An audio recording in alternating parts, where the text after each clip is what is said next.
Welcome to Modern Home Masterminds with Bespoke Brokers. I'm Shauna Glazier, designated broker and owner. And I'm Brittany Williamson, associate broker. Shauna and I are Bespoke Real Estate, but we're also your guides to modern luxury across the entire state of Arizona. Each week we chat with masterminds shaping the modern spaces. Do you want to get a behind-the-scenes look at your design build team's processes? Well, open communication and teamwork will lead you to successful projects. From architects to builders, designers, and more, let's explore the art of modern living together. All right. Well, what can today's architects and homeowners learn from the era when iconic architects like Al Beadle were redefining how people lived in the Arizona desert with simplicity, restraint, and deep understanding of climate? Well, today's guest, architect Ned Sawyer, has a unique perspective on that legacy because he spent years working directly alongside Al Beadle before going on to design his own residential and commercial projects throughout Phoenix and Scottsdale. Ned is an Arizona architect whose career spans both residential and commercial design across the valley and beyond. Early in his career, Ned worked closely with the legendary modernist Al Beadle, gaining firsthand experience during an important chapter of Arizona architecture. Over the years, Ned has developed his own approach to design while continuing to influence the architectural landscape. All right, welcome, Ned. Well, thank you. It's a true honor to have you here on our show. Well, it's an honor for me to be here. All right. You've had the opportunity to work closely with Al Beadle during a really important era of Arizona architecture. What was it like working alongside him day by day? And what did you learn from the experience that still influences you today? And also, we'll pull up some slides that we can chat about while you're answering your question, too. Sure. Yeah. Well, it was such a wonderful experience because it didn't seem like I was working with him. We were friends, and we were working together, and he would take me to construction sites, and so I could see how things were built, and his idea, then I could draw them better. And then he'd buy me lunch. And, Perfect. And I wasn't even working, but I was in Al's mind. Mm-hmm. And so to this day, I work with those experiences of how buildings are built and all phases of architecture and interiors and graphics. Yeah. Let's talk a little bit about how you got started in architecture. Well, it was pretty unique because I needed to work when I started College of Architecture. And I worked for an interior designer, and one day she said, "What kind of projects do you like?" Mm-hmm. And I said, "Well, there are 3 projects. There's one on McDonald Drive, there's one on 28th Street. It was a triplex, and then there was one on the side of Camelback Mountain." And she said, "Do you know who did those?" And I said, "No, I have no idea." And she said, "Well, my boyfriend lives in that triplex. Would you like to go by there?" I said, "Yes." Mm-hmm. I went by there, and in the first unit, there was somebody I knew from church. And I went up and said, "Wayne, you live here?" And he said, "Ned, what do you think I did, break in?" And I said, "Do you know the architect?" He said, "Yeah, I work for him." And I said, "Can you get me an interview?" And he said, "Yes, tomorrow morning I'll get you in." And Al hired me on the spot. And all 3 of those projects were Al's that you liked, correct? Yes. Yeah. Yeah. And that started the relationship that I think about even to this day, because we were such good friends. We traveled together because we had projects in Chicago and California and all over the United States, as well as just Phoenix area. Yeah. Let's go through some of these slides that we have here. Well, I started discovering architecture a bit when I was growing up, and a friend of mine from summer camp, his dad was the architect that started the College of Architecture, and that was James Elmore. And so it was right across the street from some Frank Lloyd Wrights and the Edelman House, and next to that the Boomer House, and Which Brittany and I, this just resold on the MLS for I the think Alderman House. yeah for $5.6 million. Backs the Biltmore, but we had the opportunity to show it. It's Yeah. beautiful. I had a classmate that actually owned it for a while. Oh, really? He had a tank out in the front Yep. yard. He was the Gene last Cox, owner. Yeah. But yeah, Boomer House. These are all in Alta Vista Park, if you're familiar with that area. Yeah. The Pawson Ruins, Ship Rock, another right, that was our fort that we played in. and it burnt down when the curtain blew into the living room, into the fireplace, and burnt the whole thing down. And the sisters decided not to rebuild.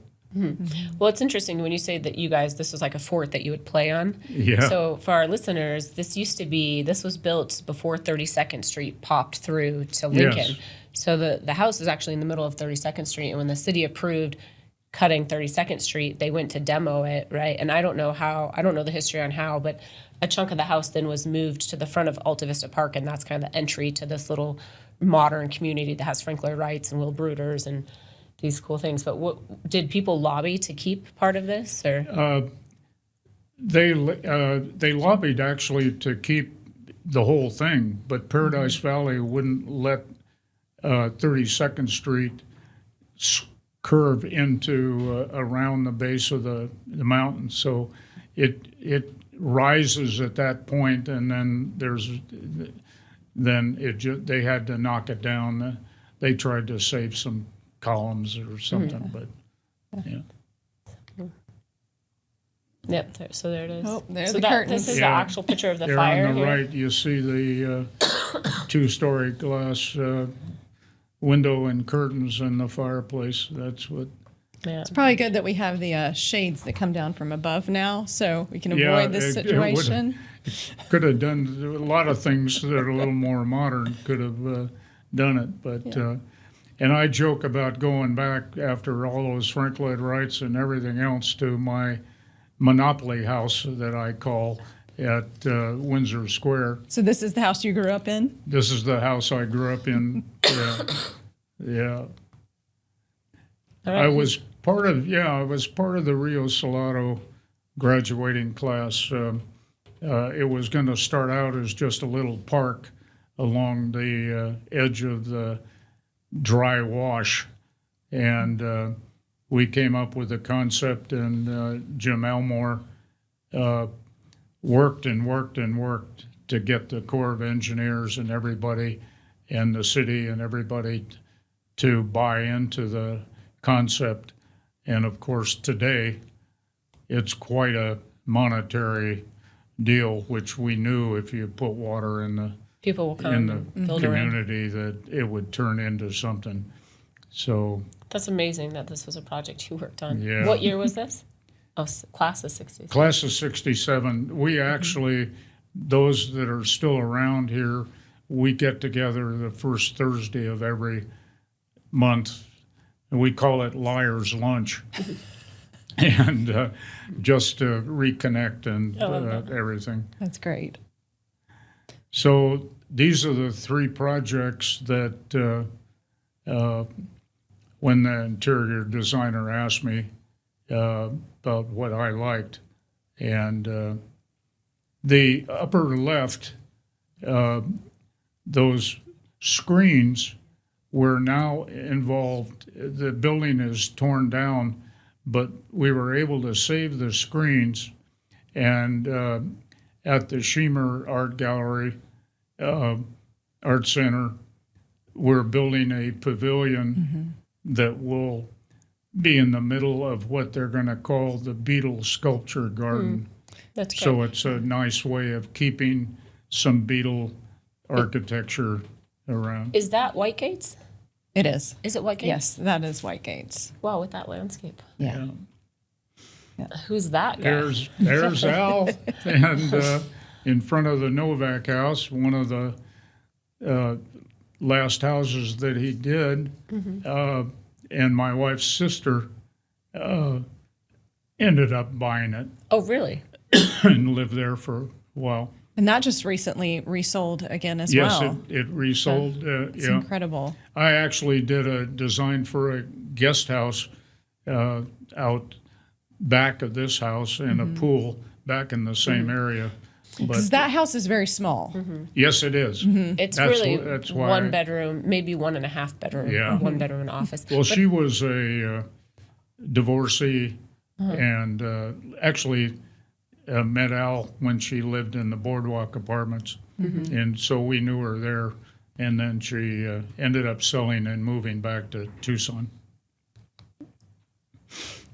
So I mentioned Al and I love cars. This was a Lamborghini that he bought from an architect in California. And Is that license plate say that's Vroom? one of ours, the Lamborghini.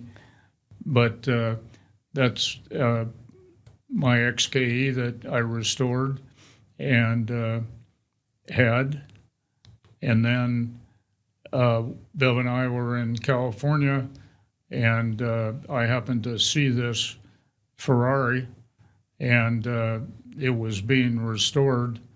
And so I ended up buying it for $8,000. Oh my goodness. And when our first son was born, it's a two-seater. We can, so I had to sell it. So I sold it for Good for you. $18,000. But I got contacted by somebody that owned it years later, and he was going through the list of owners, and he said he just put it up for auction, and it sold for $2.3 million. Oh my goodness. Wow. So this is cute because this is a Lamborghini, I mean a Rolls Royce that Al had, and the gentleman next to him is Frank Bergiotti, and Al's sister and family were coming in from Minnesota, and he said, Frank, would you help me pick them up? So he said yes. So he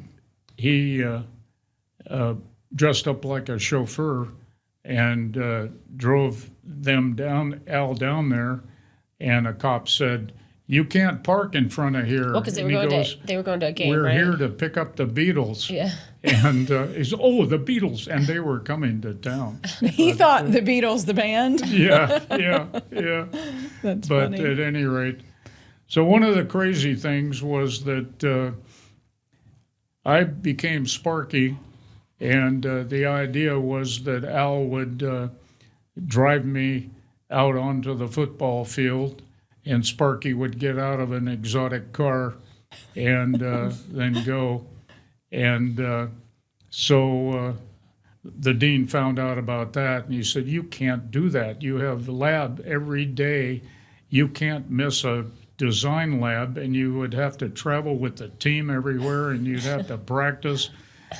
So it was just Oh, short-lived. minutes, minutes, still, But yeah, and this is a deal because the AIA had a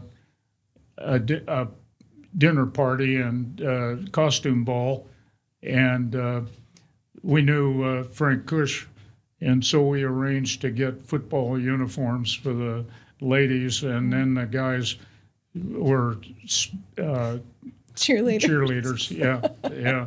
So Al says, "I'm going to be Sparky," so he's the devil in there. Nancy, his wife, on the right side, 51. and our secretary was on his right shoulder. And I funny. forget, Awesome. honestly, who the other lady was, but Oh, I want to dive into this story here. What are these? yeah. So tell us what these are. So when Al and I decided to partner after we both got licensed, we studied together and things. We decided that, okay, we've got to have a firm, and what would that name be? And we said, well, it can't be Beadle Sawyer because that's BS architecture. And so we named it Architects International, and we were doing a project in Kuwait. And so that was very fitting. But today, if he saw AI on a title block, he'd say, no computer's going to design this thing for me, you know. So you were AI before AI. Yes, we were. I love it. So I know you don't do a lot of art, but this is your art. this is a painting I did, but the next few slides are about the fact of what we said architecture is all about. It's a four-dimensional art. It's a two-dimensional when you're way far away. Then you get closer and it's three-dimensional like sculpture. But then as you pass through it, it's two-dimensional, three-dimensional. It's experience through time. And that's the fourth dimension. So we consider it a four-dimensional design, not just architecture, art. That architecture is art. Yeah. I believe that too. And I think, especially if anybody hasn't experienced any of your architecture or Al's or any of the architects that we have on our show, it's definitely an experience. And I think that's something that people know and they feel it when they walk into it. Something that you felt as a kid, right? That there's a difference between the architecture you were seeing and the Monopoly house That's that right. you were living That's in. right. Yeah. Exactly. So that's the picture of the fourth dimension as you move through. Before we start going through some of your projects, because I know we're going to do that next, I feel like your work and Al's feels so timeless, even decades later. I mean, you can walk into some of these properties, and even if they're original, they still feel more up to date than, places that were built 10 years ago even. Why do you think that is? Well, I think the simplicity probably has a lot to do with it. You have Spanish architecture, but it looks the same, kind of thing also. But there's a lot of different kinds of architecture that expresses structure or mass and void that's true three-dimensional sculpture as you see it and view it. But that's sort of timeless. It doesn't have a date on it.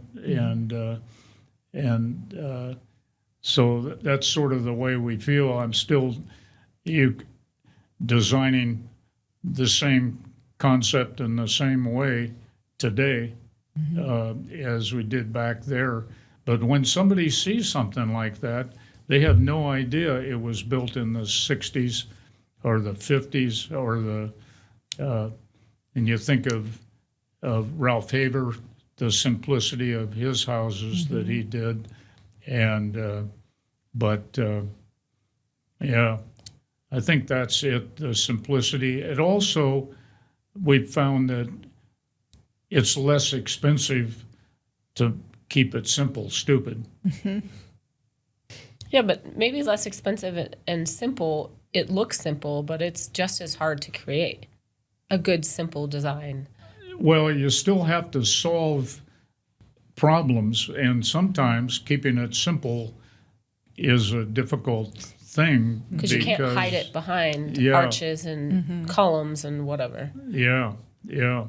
So you've got to, but that brings in all the phases of architecture, because you've got electrical and mechanical and plumbing and structural and all those things.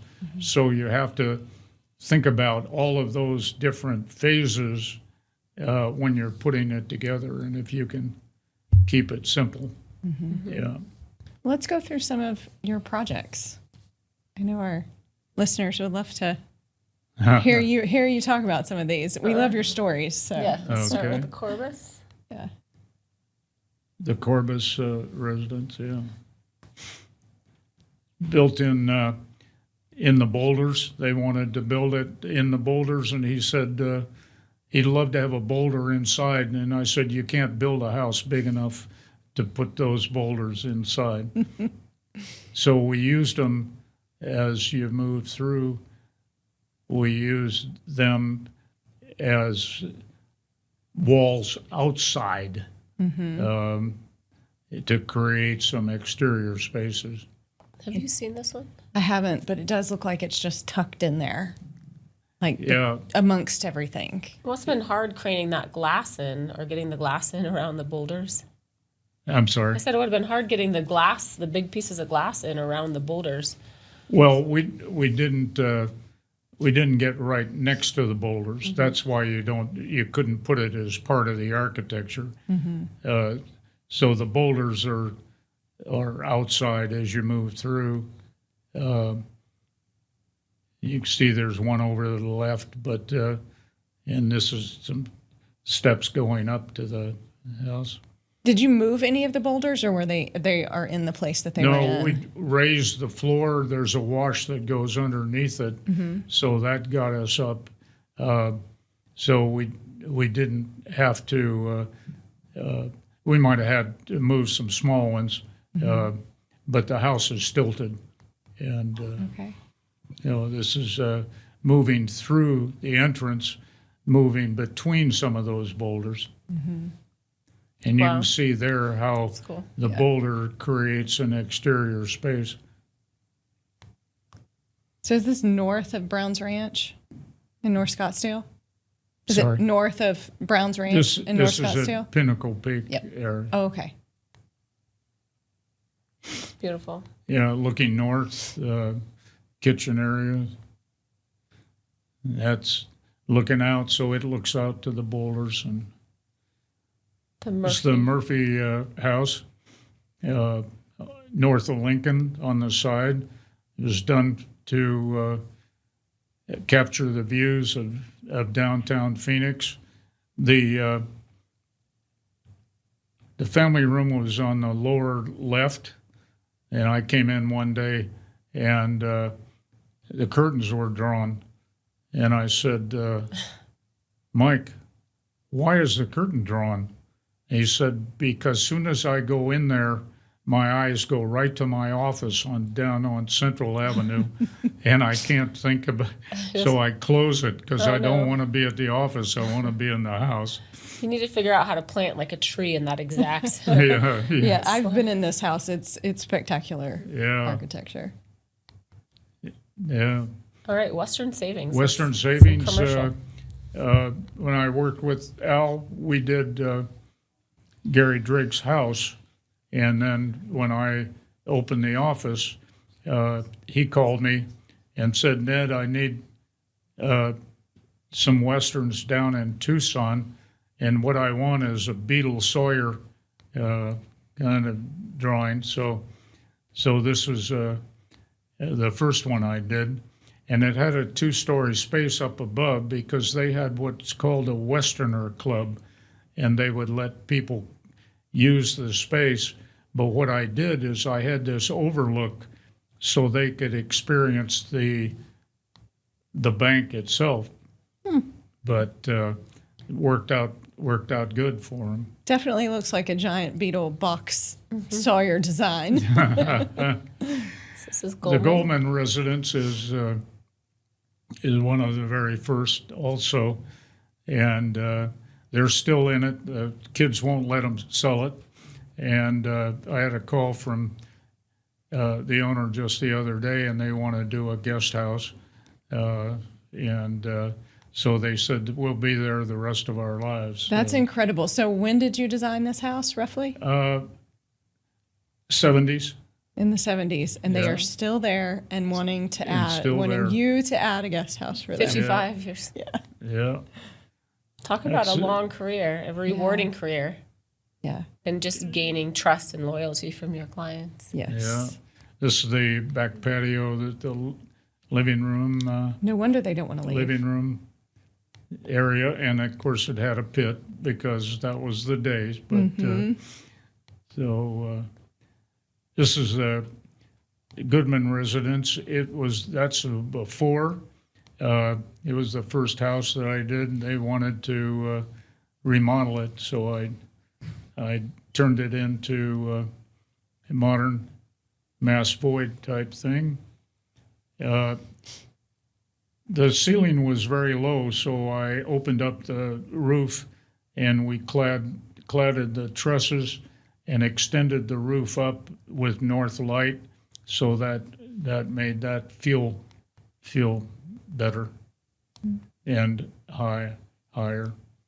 Kitchen, Tell us about this tile. master bath, and what I wanted to do was to create a sculptural pattern with the same colored tile, but to create patterns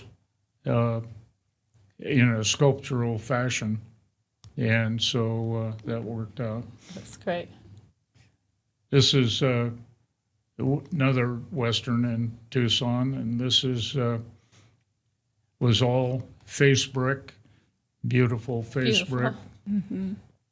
Sculptured, obviously, and all projects need sculptures and stuff. So it's the lobby.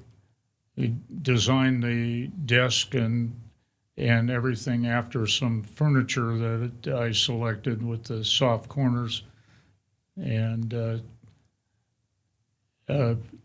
luminous ceiling in the lobby where you come, and then an owner did something, and this is where Al said, "Ned, you're going to be in business long enough," and this was a long time ago, This that is what you're it looks going to like wish now. they tore it down instead of That is doing an it. insane transformation. Just terrible. Oh, For those of you who can't see it, it's all white and blue now. It was beautiful red brick before, and it doesn't even look like the same building. It's just it's hard for me to believe that well, I walked up when we saw it for the first time. I walked up and I looked through the glass, and there were brick piers, because we had glass and we had planters that went inside and out, and the brick inside is not been stuccoed. So when you're inside, there's actually brick fins that are next to the landscape area. I wish I had a picture of that, but Well, I do see a sculpture in one of the pictures here, Yeah. so at least they kept some sculptures. Oh, goodness. yeah, this is one at PV Mall, the glass box, and it became a triangle because of there's a driveway that comes in there, and the sight lines had to turn it in, so it became a triangle, and it later became a Mexican restaurant, so they stuccoed the outside with arches. That's and crazy, because everything. that would say, I'm fit trying in really well with what's going on right I now know, at I'm- TV. I was trying to figure out where this was. So this is a Mexican restaurant now? Yeah, unbelievable. That was a site plan. You can see the driveway coming in. So this one, the Funk Residence, is the one that we get the most calls on because we sold this house twice.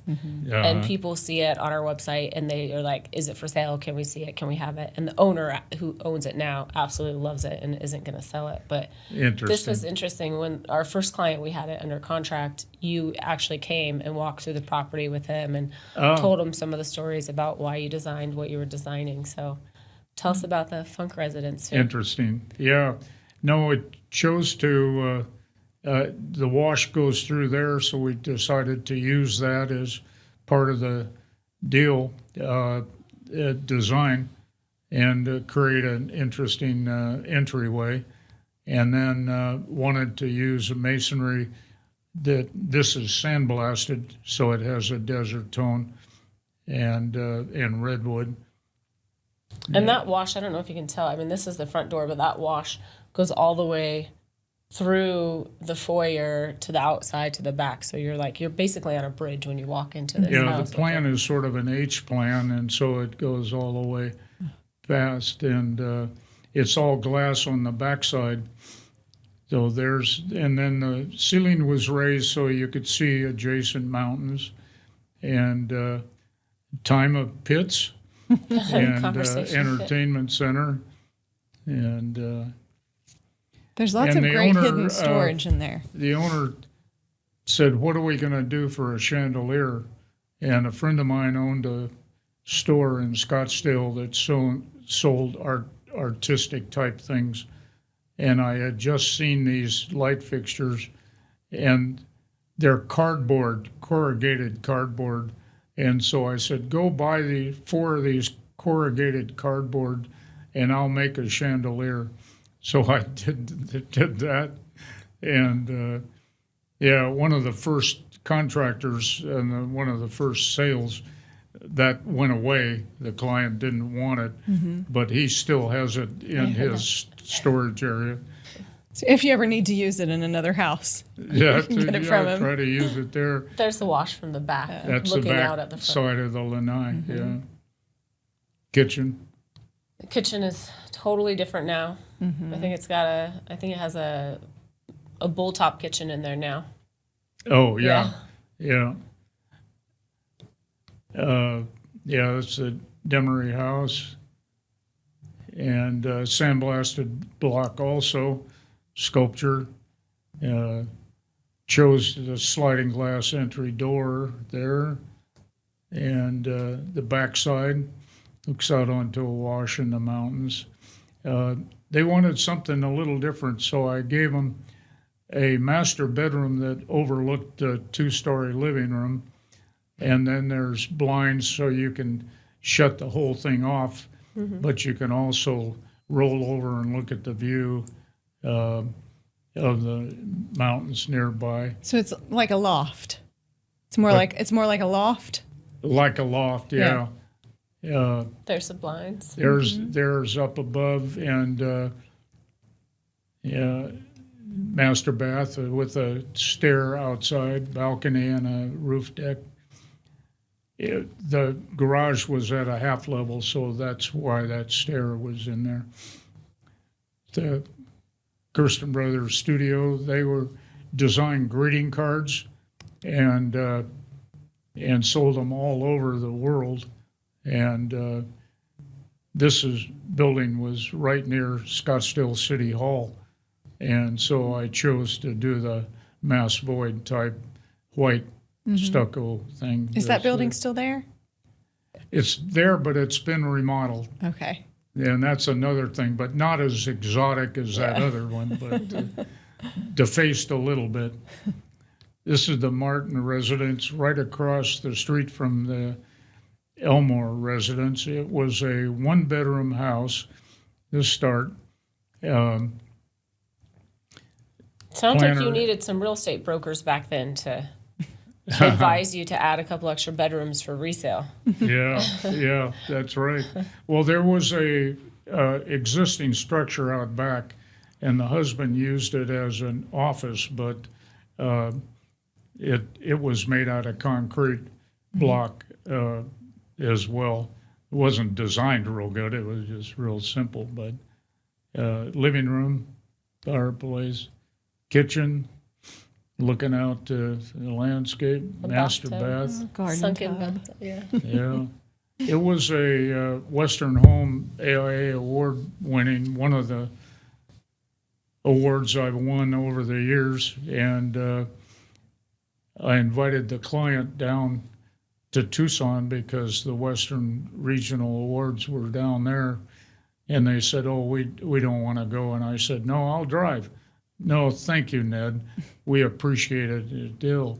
So the guy running the program said, and for the honor award this year, it's Ned Sawyer. And I got up and I came up and he said, I would not frame the certificate, but the owner has a note here, and he read it about the fact how it changed their lives and never had used an architect. And that's one thing that I find is interesting from the standpoint of the difference of doing houses and doing commercial. I do a house, and you're solving their function and living style and all, and have more unique sites. Do a commercial, and it's usually right on a main road and got to be level to do everything. And they say, thanks, it's a beautiful building, Ned. We made a lot of money. And It's not so as of a, the motivation is different. It's very different. But the idea of still designing is the same, but sometimes the rewards are a little different doing residential. So where is this letter framed? Yes, Is it framed? yes. Yeah, that's a special letter, and it's really great that they did Yeah. that. And you're Yeah. right, there's just a level of, it's just more personal when it's residential. Yeah, And you get to sit with your clients and enjoy what you designed. yeah. The Lean House is, My favorite house in Arizona. yeah, originally, this is a house we were living out in Carefree, and I wanted something that blended with the mountains. And there was a house that was white next door, and I could see it miles in advance.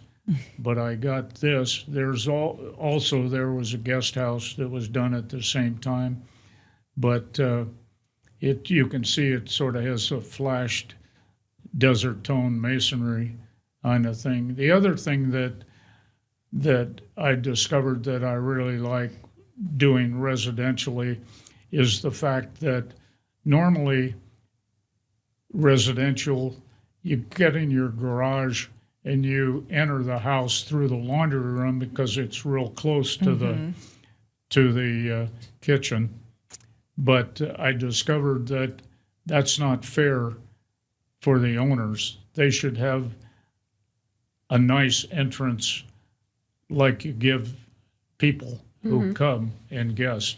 So this has an atrium space that's also used for the interior spaces.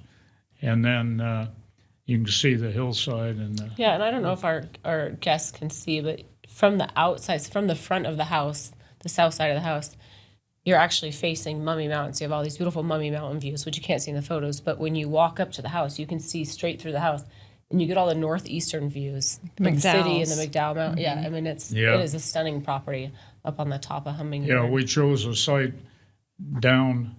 Matter of fact, it was interesting because I drew elevations and I had a topo, and I knew exactly how big trees were and everything, and I put the elevation right where it was that, and the city said, no, you can't do that. You got to do an aerial photograph rendering.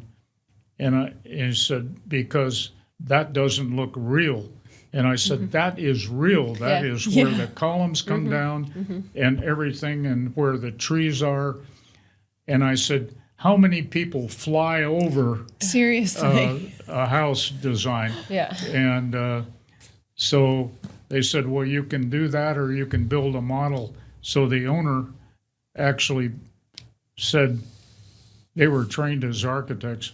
And he said, can we build a model? And I said, I don't know, can you? So they built a model and it was The approved. owner built the model. The owner built a model, and they hadn't done it since school. But Interesting. he ended up running the Museum of Art in Minneapolis.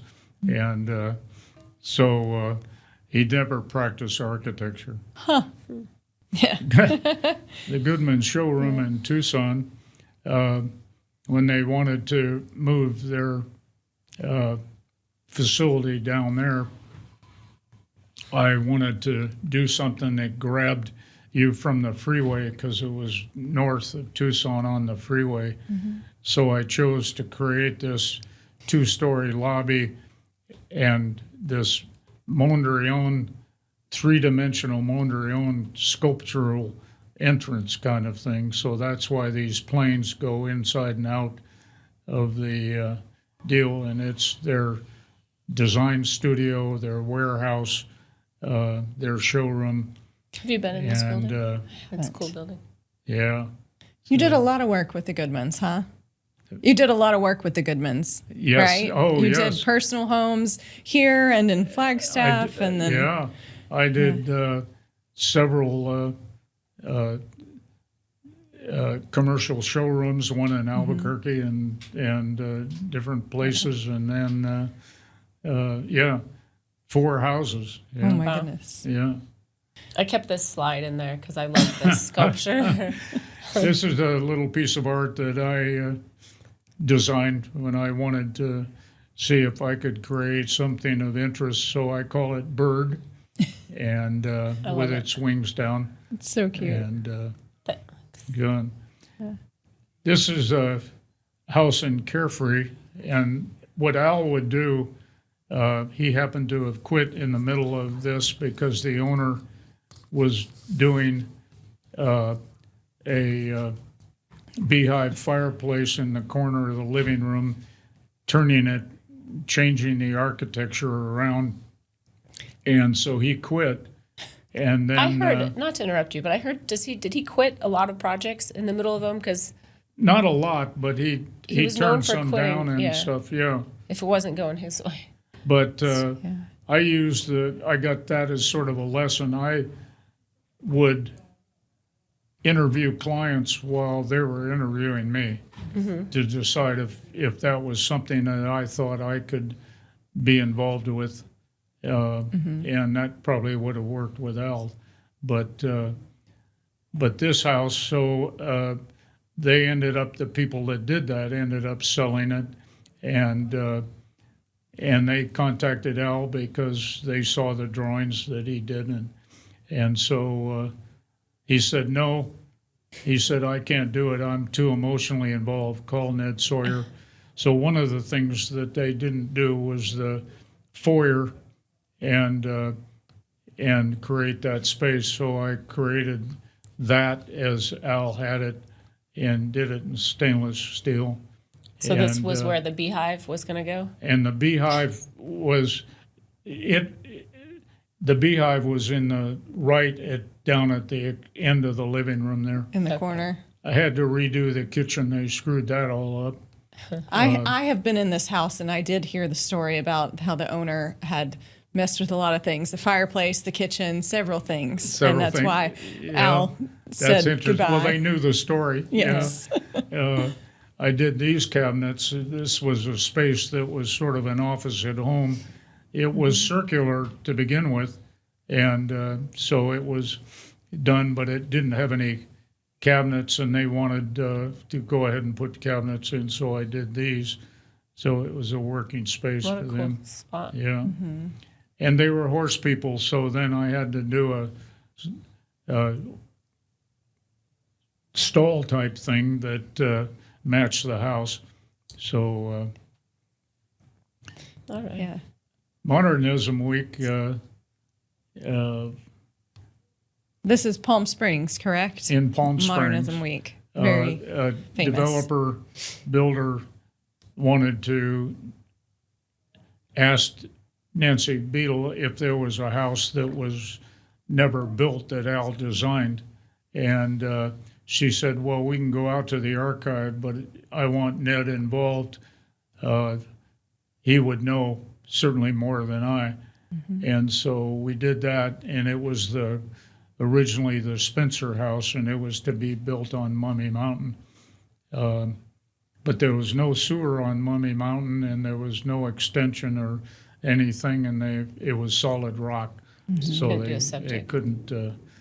So we did this, moved in some sculptures of Al's, and this was under construction at the time, and That's cool. had the cantilever dramatically done, but Now, the original design had some columns or it had some columns cables. in where the recess was, and then he had cables hanging to the cantilevered portion, and those were too high for the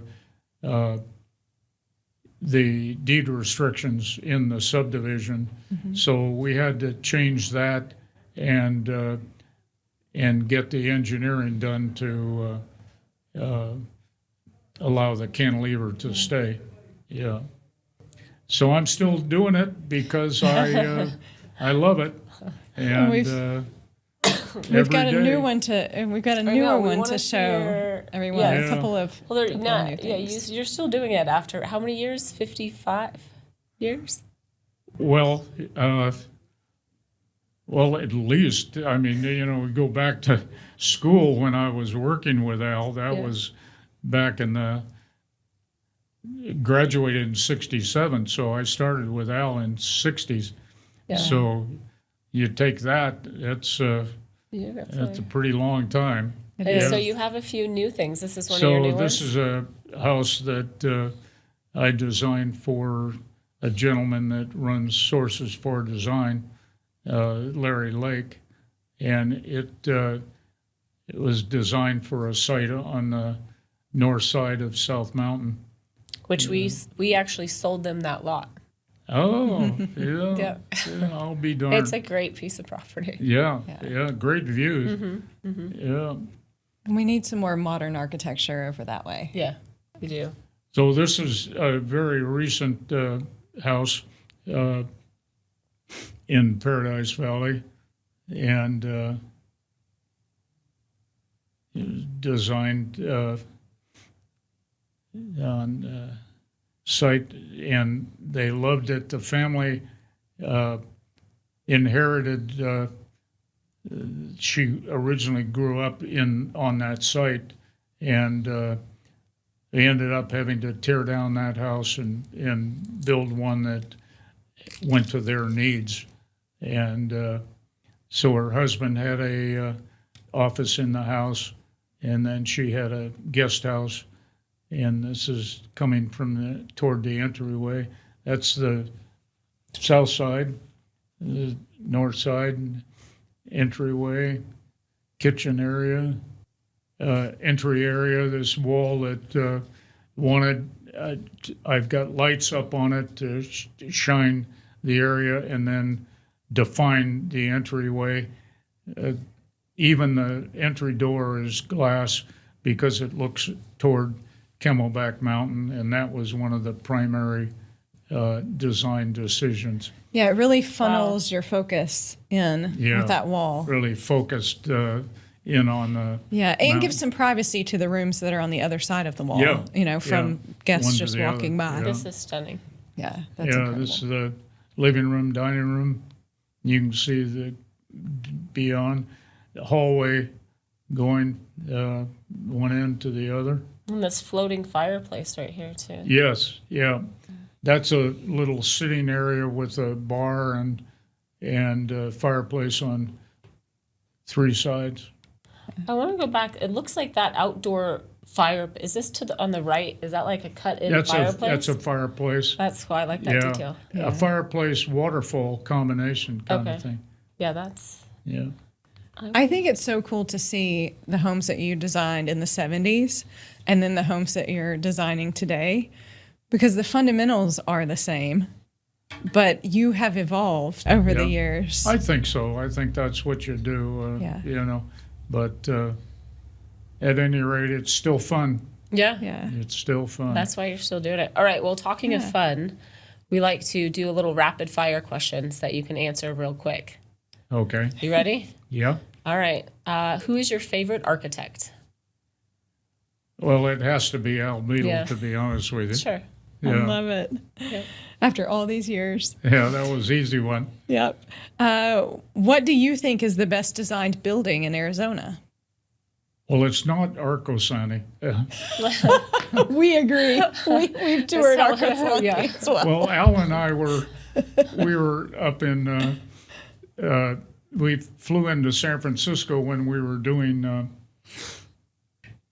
a project in Chicago, and we didn't want to hire a Phoenix landscape architect to do it in Chicago. So instead of going to Chicago, we said, let's go up to San Francisco. And we got one up there. We got up and we were heading to the elevators, and out of the elevator came Paolo Solari. Oh, really? And it was the first time I saw him in long pants. It was always a swimming trunks or shorts, and I knew him. Paolo, I go, Ned, how you doing? So I introduced Al to Paolo Solari, and what a great I meeting. met him through school, and I hung around his place there in Scottsdale, and he had me over for dinner and different things, and talked about how he discovered the mounted earth stuff and all that, so it was quite a deal. But I don't know that I have a favorite. I love a lot of architecture, when I see it, and obviously some deals. If I had to, I'd probably have to go back to the three projects that I liked, and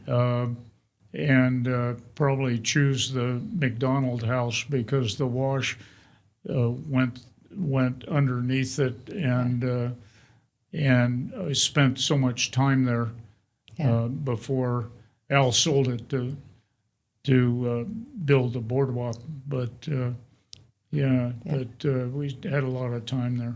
Boardwalk's cool too. Yeah, and Al gave Bev and I, of course I worked on it, did all the drawings. He gave us 3 months free rent